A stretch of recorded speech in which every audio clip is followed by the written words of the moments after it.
اللهم صل على محمد وعلى آل محمد۔ پس رمضان میں دروازے بند کرنے سے مراد یہ ہے کہ مومن اپنے اوپر یہ سارے دروازے بند کر لیتے ہیں جن رستوں سے ان کے جہنم میں جانے کا احتمال ہوتا ہے، اور بڑا ہی بدقسمت انسان ہے وہ جس کو خدا تعالیٰ نے یہ موقع مہیا فرمایا ہو کہ اس کے سارے دروازے خدا کی رضا کی خاطر بند ہو جائیں، یعنی جہنم میں جانے والے، اور پھر بھی وہ زبردستی گیٹ توڑ کر جہنم میں داخل ہو جائے۔ اب کھانا پینا جائز ہے، اور یہ دروازہ ایسا ہے اگر حدود کے اندر رہ کر انسان کھائے اور پیے اور جو جائز چیزیں ہیں صرف ان سے لذت یابی کرے تو یہ جہنم کا دروازہ نہیں بنتا۔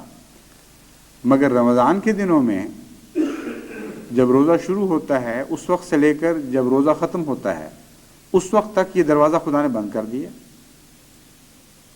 اور ساری حلال چیزیں بھی اس وقت حرام ہو جاتی ہیں۔ تو جو اس دوران گیٹ توڑتا ہے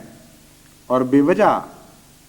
ان لذتوں کے حصول کی کوشش کرتا ہے جو خدا نے عام حالات میں جائز رکھی مگر بعض خاص حالات میں حرام کر دیں،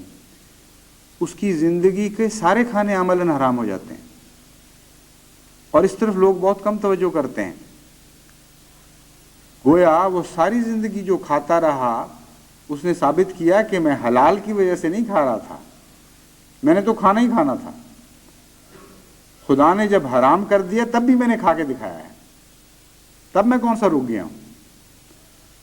اس لیے یہ دروازہ واقعتاً جہنم کا دروازہ بن جاتا ہے، اس کی ساری عمر کے کھانے، اس کی ساری عمر کے مشروبات اور لذت یابی جو منہ کے رستے حاصل کرتا رہا ہے وہ ساری حرام کے زمرے میں داخل ہو جاتی ہے۔ تو روزہ ترک کرنا ایک بہت ہی بڑا گناہ ہے اور بہت ہی خطرناک کمزوری ہے جو انسان دکھاتا ہے چند دن کی تکلیف سے بچنے کے لیے، اور روزے میں حد سے زیادہ نرمی شروع ہو گئی۔ حالانکہ جیسا کہ میں نے بیان کیا ہے یہ بہت ہی اہم عبادت ہے، اور کھانے پینے کے معاملے میں اپنے نفس کو سختی سے بچا لینا ساری عمر کے خدا تعالیٰ کے دیے ہوئے رزق کی ناقدری کرنے کے مترادف ہو جاتا ہے۔ اس لیے بہت احتیاط کی ضرورت ہے۔